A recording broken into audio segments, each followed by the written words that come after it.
Regulated militia being necessary to the security of a free state. The right of the people to keep and bear arms shall not be infringed. Welcome to another edition of Bearing Arms, Cam and Company. My name is Cam Edwards. Glad with me on the program today. We're going to be talking with the gun writer Lee Williams here in just a minute. Both about the latest with Patrick Tate, Adamiak, and Lee's latest column, taking a look at a couple of anti-gun studies, quote-unquote, that appeared in the Journal of the American Medical Association. Every day, too, we also do the recidivist report. We do an armed citizen story. We do a good deed of the day. We've got that coming up for you later today. I will tell you the recidivist report, a little bit different than normal because this is a first-time offender, but we're going to be talking about the trial of anti-gun state Senator Nicole Mitchell in Minnesota, who is facing felony burglary charges for breaking into her stepmother's home and, as she told police, knowing she did something bad. Anyway, we'll talk about that after our interview with Lee Williams. Taking a look and a listen. Lee, it's good to see you, my friend. Thanks so much for coming on the program today. My pleasure. Thanks for having me, Cam. You bet. I was thinking about this when I was reading your latest piece. One of the things that I really enjoy about covering the Second Amendment as a beat, I mean, obviously I'm personally invested in my right to keep and bear arms, but it's just an interesting beat for a reporter because you never know exactly what you're going to be covering, right? There are days when it's going to be, you have to put your lawyer hat on and you're going to have to read all kinds of legal briefs. There are days when you're going to have to be a fact checker and you're going to have to, expose media bias. There are days where you have to kind of cosplay as a scientist or a doctor and read a bunch of medical journals, right? You never really know what you're going to be dealing with. And so you do have to wear a lot of hats. And you are certainly a great example of somebody who can successfully do that, right? I mean, whether it's... I appreciate that. Thank you. Well, absolutely. I mean, listen, your coverage of Tate Adamiak's case has been, I think, just outstanding. I mean, second to none. And I think it shows your grasp of, pretty intricate legal issues, covering courtroom trials, covering appeals. But your latest piece touches on a couple of articles in medical journals, which you describe as hard fiction as opposed to hard science. Yeah, well, the thing is about, I appreciate that. The thing about Tate is you have no idea how deep this thing goes. I mean, my God, we wrote recently about we were covering all of his charges. Well, there's a laundry list of charges. And, we went off on the M240 machine gun plates that he had. I fired an M240. I love the M240, but these were 80% side plates, man. And they charged him with 4 machine guns for having these. I just can't believe it. Yeah, it is. I mean, every time I read an update to Tate's case as a gun writer, I get more and more furious at the justice system, at the DOJ for, continuing this sham trial, at the judge who, just blindly accepted the ATF's bizarre assertions.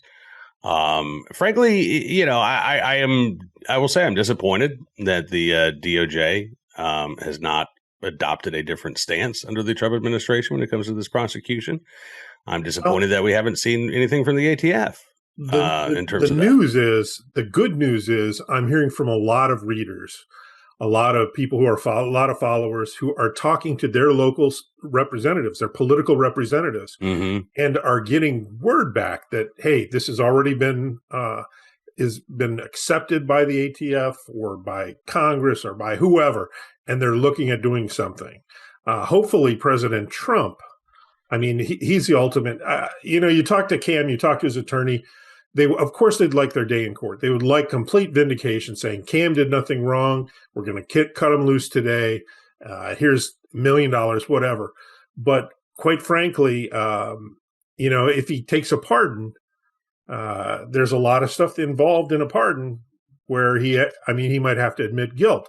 Well, he did nothing wrong, but at least he would be out. At least he would be out. I mean, if he waits for the legal, waits for the appeal, the appeal isn't in for a couple months. He's looking at least another year behind bars.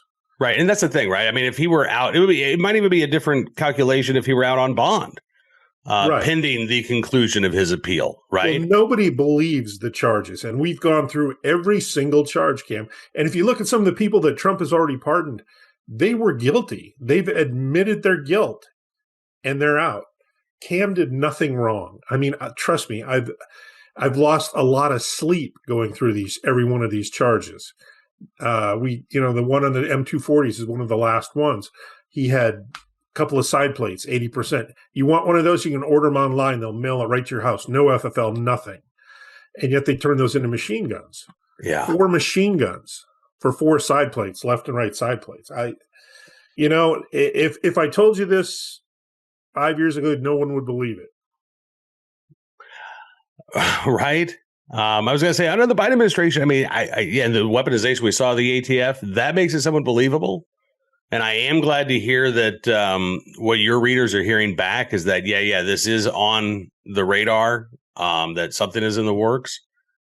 But, again, I mean, this is Lee, this is why you have people talk about there's no way to reform the ATF, right? It has to go, right? Because of abuses like this.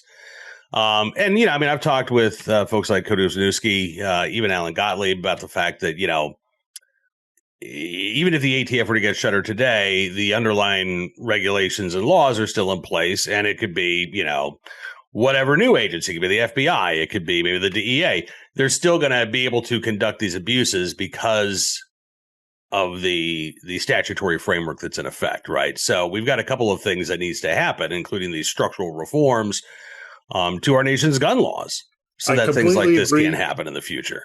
I completely agree, but the one caveat for all of this is getting rid of the ATF. ATF has to go right now. Yeah. We'll figure out the law later. We'll figure out who's going to enforce it later. Right now, ATF has to go. There is no way this organization, and just looking at this case alone is my justification, although I've written about ATF for 15 years, and they're nothing but a pot of abuse. They literally are causing abuse, legal, moral, religious, you name it. What they did to this man, I mean, he literally did nothing wrong. They paid $9,000 to a confidential informant who was full of crap. Kick down Tate's door, go in there, they find nothing illegal. So then they bring in this creative firearms enforcement officer, and he literally turned a toy Sten submachine gun into a machine gun. I mean, we went through every single, I relisted them in this story. Mm-hmm. And you can see how they stretched the truth, how they broke the law. I was a policeman for 10 years. I testified, I don't know, thousands of times. When you're on that stand, man, you're under oath. Yeah. And this guy broke his oath, and he needs to go. ATF, the fact that they haven't hung him by his heels yet shows that they can't be trusted. They need to go. You cannot allow an illegitimate law enforcement organization like this out there, or we're going to have more Tate Adamiaks. And I got to tell you, Tate is the worst. Absolutely. Worst case the ATF is their worst thing they've ever done. And that's saying a lot. A lot. I mean, because, you could talk about their role in Operation Fast and Furious, the storefront sting operations in Milwaukee and a couple of other places where they, essentially allowed felons to arm themselves and walk out the door. Right. I mean, they've done a lot of shady stuff. But as you say, this is, I can't think of a case that's more abusive. No. But I do appreciate your coverage, and we are going to continue to highlight it at Bearing Arms. But I did want to ask you about your latest piece about these anti-gun articles in medical journals, right? Doctors increasing their fight against the Second Amendment. You say that the JAMA, the Journal of the American Medical Association, when Biden was in office, would publish an anti-gun article every couple of months. You say, though, that has really ramped up since President Trump has taken office. We had 2 on Friday. And if you look at him, the first one was done by an anti-gun doctor who works for an anti-gun organization. And, these type of physicians' journals, JAMA, I remember reading it years ago. For a physician to get an article in JAMA was a big deal. I mean, that's a career move, and it had to be well researched. Usually there's a team of physicians or clinicians working on it. But right now, I got to tell you, man, it's like they'll take whatever is passed there. And as long as maybe the subject matter fits their agenda, right? Yeah. It's far left. Guns are bad. In this story, we took through, we of course listed other JAMA stories that have relied upon the Gun Violence Archive, which is 20 dudes, who make up numbers to fit whatever kind of anti-gun project they're working on. There's no legitimacy. The whole thing's a joke. I got to tell you, JAMA has really taken a step down. Yeah. Well, I suspect you're right, and it's probably going to get even worse as we see, legal wins for gun owners and legislative wins as well. I think they're getting a little panicky. This first article that you wrote about state gun laws and firearm-related homicides and suicides 2017 to 2022. I mean, as you say, this uses Gifford's annual gun law scorecard, right, as the basis of his argument. And again, the argument essentially is states with more gun control laws have lower gun-related homicide and suicide rates. I'm always fascinated, Lee, by like what doesn't get asked. So for instance, what is the non-gun suicide rate in these states, right? Has the law in these states changed? And what happened when that changed, right? I mean, California has some of the most restrictive gun laws in the nation, but since 2023, it's become possible to get a concealed carry license in places it wasn't possible to do so before.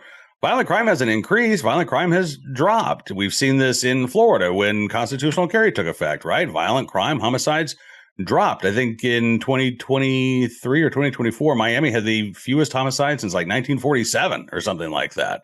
Well, I think the most important thing is the quote we found in there from the author, from this guy whose name was Tate Sathya, MD. Now, he's the director of the gun violence prevention at Northwell Health. Well, who pays for that? Anti-gun money. Yeah. So he went in there and he said in a separate interview, at its core, remember, gun violence injuries are extremely expensive to treat. And then he went off. So it's all about the money. I mean, this is an anti-gun guy working for an anti-gun organization who's getting published in a major physician, major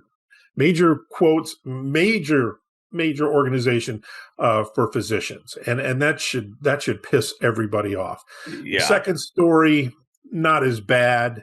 But of course, we went through the entire history of fake news that we found until, I got to speak to one of my friends and I think one of the best pro-gun guys in the country, Dr. Robert B. Young. He runs Doctors for Responsible Gun Ownership. He read both of the studies, and he just said, that it's just a so what. He said it's, and I'm quoting him here, just one more citation to the author's bibliography while building a mass of data for activism. And he's absolutely right. That's all these people are doing. Well, yeah, I mean, the second study, right, the recommendation suggests a need for more effective strategies regarding how clinicians discuss firearms and firearm safety with patients and their families. So, and again, what's that discussion, right? Sometimes it is, do you store your firearms locked up, unloaded, ammunition stored separately so that, again, you can't use your firearm for self-defense? Sometimes that conversation is, do you need to own a gun? You're better off not owning a gun, right? I don't know about you, Lee. I've had conversations with my doctor about gun ownership, but it's been talking about hunting. It's been talking about our last time at the range. That's not what the author of this study is calling for, right? She is calling for a lecture to gun owners and a lecture to non-gun owners, warning them against owning a gun, right? But again, it starts with that assumption that gun ownership is a problem that must be solved. Right. And it's up to the physicians to solve this problem, they would have you believe. Yeah. Yeah. I know my doctor, we talk guns all the time. He carries, might have gone out and purchased a staccato after he saw mine. But, they're rare. Those type of docs are rare. And they more are, of them here in Florida. Yeah, you're right. I mean, while my former doctor, he and I talk guns quite a bit, but he retired.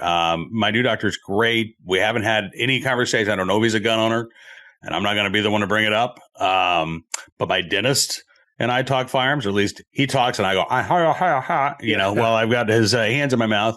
My veterinarian loves long range shooting. Actually, he told me about a guy who lives in my county who's got a great setup that I didn't even know about. So, it is nice when you find those professionals and you can have genuine conversations. But again, that's not what the anti-gunners are looking for. They want the finger wag. They want the, why are you doing this?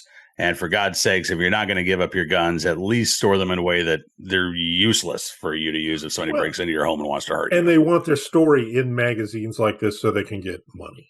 Yeah. That's right. That's right. Well, Lee, listen, man, keep up the great work. You might not be appearing in the pages of the Journal of the American Medical Association, but I got to tell you, that's probably a good thing these days. And folks can find you at thegunwriter.substack, right?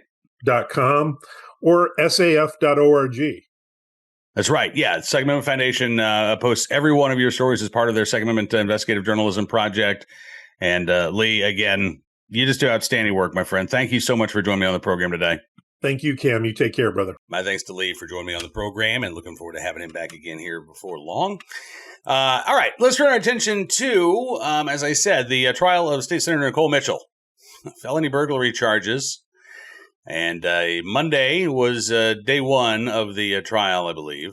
The headline from the latest coverage here. Attorneys focus on intent during Senator Nicole Mitchell's burglary trial as police body cam released.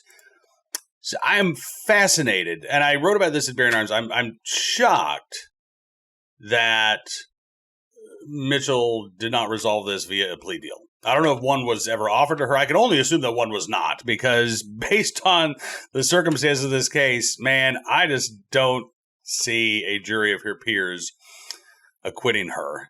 And I'm just going to quote from Inforum, which is the one of the local papers covering this trial there in Becker County. Prosecutor Becker County Attorney Brian McDonald opened his argument with a statement attributed to Mitchell as she was arrested in her stepmother's house. I know I did something bad. I ask you to specifically remember those words throughout this trial, McDonald said. During her arrest, Mitchell made clear confessions, McDonald said. He claimed evidence in the trial would show the residence that Mitchell entered was not her home, that she was not invited, and that she pried a window open with a crowbar. The defendant entered her stepmother's home with a purpose, to steal, McDonald said. The defense would show evidence of family conflict and terse exchanges between Nicole Mitchell and her stepmother, Carol Mitchell, following the death of Nicole Mitchell's father. But as the prosecutor said, grief and frustration do not justify burglary. Her attorney, Bruce Ringstrom Jr., described her as a concerned stepdaughter who entered the home to check on her stepmother who has Alzheimer's. Our defense is there's no clear roadmap for helping an aging parent. There can be good days and bad days. As police were called to the house the morning of arrest, Ringstrom said Nicole Mitchell didn't run away, saying that her intent is to check on Carol Mitchell. A burglar runs, a concerned child stays. And he said that her intent when she entered her stepmother's home is the real issue, noting that the defense does not dispute that she entered the house without consent. Ringstrom said there are two possible reasons for Nicole Mitchell to enter the home, to steal or to check on Carol Mitchell. Unless the state's evidence can rule out that she was there to check on her stepmother, the verdict must be not guilty. So here's the thing. The prosecution played body cam footage that was taken by one of two officers who responded to this report of a burglary. Detroit Lakes, Minnesota investigator Joseph Sternhagen. And in that body cam footage, as Nicole Mitchell is discovered in the basement of the home, by the way, dressed all in black with a black stocking cap, had a flashlight with a pair of, the stocking over it to kind of dim the light. Sternhagen orders Nicole Mitchell to the ground Carol Mitchell's down in the basement, but she's a ways away. She's kind of been like following the officers. And Nicole Mitchell calls out to Carol. And this is what she says. Carol, it's Nicole. I was just trying to get a couple of my dad's things because you wouldn't talk to me anymore. Remember, her defense attorney says that Nicole Mitchell's intent is to check on Carol Mitchell.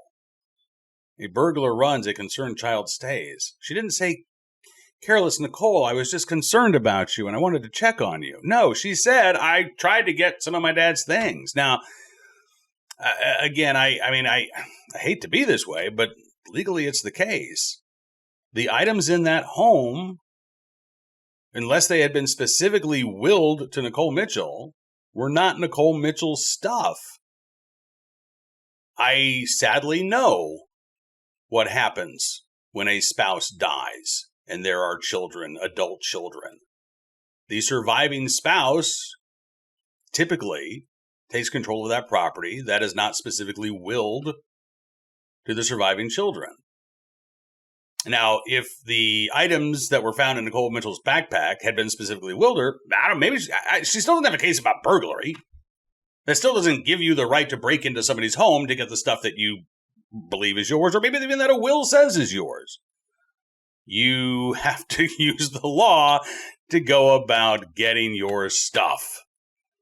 Breaking the law to get your stuff is not going to work out well. And again, I don't think it has ever been proven that the items that were found in Senator Mitchell's backpack actually were willed to her or belonged to her in the first place. There were 2 laptop computers, but yeah, no evidence that that actually belongs to her. Now, Carol Mitchell does suffer from Alzheimer's. And as Inform says, when she took the stand, she at times could not remember details like specific dates. She couldn't remember the names of Nicole Mitchell's sons or the details of the days after her husband's death. Her account on the stand differed from her earlier testimony and the body cam footage. She said that she thought the person who broke into her home was a teenage boy, and later found out through a call with police that the person was Nicole Mitchell, rather than discovering that it was Nicole Mitchell there on the scene. She also said that a blue pry bar found in a window at her home later that morning was not the same one that she found. She said she remembered a larger lavender-colored pry bar, but she said she did not believe that her stepdaughter had concern for her well-being, health, and safety, saying that Nicole never let me get close to her. If this was simply a case of he said, or I guess she said, Nicole Mitchell might have a decent chance of being found not guilty. I think Nicole Mitchell's own statements that discount her defense argument is going to make it very difficult for a jury to conclude that prosecutors have not proven beyond a reasonable doubt that Nicole Mitchell entered that home unlawfully, not with the intent to check on her stepmother, because that would have been when she first saw Carol, that would have been the perfect time to say, Carol, I was so worried about you. That's not what happened. She said, I was there to get some things. Anyway, we'll keep our eyes open for any more details on this case. I'm fascinated by this. And by the way, Nicole Mitchell, there was an attempt by Republicans to start an ethics investigation. Democrats said, no, we're going to wait till the trial's over, because had they done so, she would not have been able to vote. And she was the one vote majority for Democrats in the Minnesota State Senate. So this is what they chose to defend, essentially, because it was more important to have her available for a vote than to take a stand in opposition to her actions there last April. All right, on to today's armed citizen story from Las Vegas. Headline, self-defense claimed in East Las Vegas shooting amid drop in Las Vegas murder rates. Yes, self-defense has been claimed in this case. It has also been accepted in this case. News 3 in Las Vegas says the incident started as a domestic disturbance between a man and a woman, as stated by police. At some point, another man in the unit became involved. Officers arrived to find 2 men suffering from gunshot wounds. Both men taken to a hospital where one was pronounced dead. The other man's condition was not provided. Sources tell News 3 that the man who was killed was initially in the fight with a woman. The other man stepped in to help and was shot, according to sources. The man who was shot was able to wrestle the gun away and then shoot the other man who died. Again, that is considered a valid act of self-defense. After you've been shot, you have the ability, you have the right, I should say, to defend yourself. In fact, you don't even have to wait until you've been shot, as long as you have a reasonable belief of fear or a reasonable belief of a great bodily injury or death. In most states, that is justification for you to use lethal force. Anyway, the case is still being submitted to the district attorney's office for self-defense review, but it sounds like that is just going to be a formality at this point. All right, and finally today, our good deed of the day, in the right place at the right time, willing and able to do the right thing. An anonymous stranger in Texas who helped an Ingram man and his pregnant girlfriend during the recent flooding. Still to know who this good Samaritan is. William Janke and his girlfriend Alexis Vargas were living in a mobile home about 100 yards from the Guadalupe River. They were there with their roommate when the floodwaters started to rise. And they had to evacuate the home. I mean, it was just pouring into the mobile home, which eventually came off its foundation and floated, I believe, about 400 yards down river. Janke's truck was found about 7 miles away. Janke had one life preserver in his house, and he and his roommate gave it to his pregnant girlfriend. They then went out into the floodwaters. He said, I could see her just enough to where I told her, I love you, just grab a tree. They became separated for a little bit, but KENS TV says that they were actually reunited. They were able to grab onto a tree. Janke says that's when he lost sight of his roommate, Jackie, who was holding onto her dog, Jack. Jackie is okay. I'll tell you that they have not found Jack, the dog, unfortunately. But Janke and Vargas held onto the tree for about an hour and a half. They then lost their grip, managed to float downstream a little bit longer and grab onto another tree. Janke said, I told her if we let go of this one, we're most certainly going to die. They were in the water for another half hour, he estimates, before the sun came up.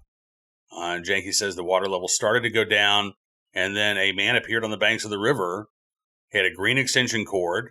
Janke said he tied it to a tree, and then he tied it to himself, and he waited out there. And he told me to grab onto that extension cord, and he told her to grab onto my back. And again, took them to safety. Janke says he and his girlfriend only had minor cuts from boards and nails. His roommate is okay. But he says he would like to thank the unknown man who saved him and his girlfriend. He said, my heart and prayers and everything goes out to everybody who lost somebody in the flood because it was terrifying. It was fast and it caught us all off guard. And again, I mean, I said a couple days ago, there are going to be so many stories of heroism coming out of this tragic incident. And we'll probably learn more in the days to come. But I hope that William Janke and his girlfriend do get a chance to meet formally the man who saved their lives. All right, that is going to do it for this edition of Bearing Arms Cam & Company. I want to thank you for being a part of the program as always. I'm looking forward to seeing you back here again tomorrow. And be sure to check out BearingArms.com throughout the day, keeping up to date on all of the latest Second Amendment news and information from all across the nation. And if you like what you see, I would encourage you to become a VIP, VIP Gold, or VIP Platinum member. Use the promo code FIGHT, and you can get 60% off your membership when you join up at BearingArms.com. You get all kinds of great perks and benefits no matter what level of support you choose. And no matter what level you choose, we are very grateful for your support because it means a lot. Have a great rest of your Hump Day Wednesday. We'll see you back here tomorrow. Until then, be well, be safe, and be free.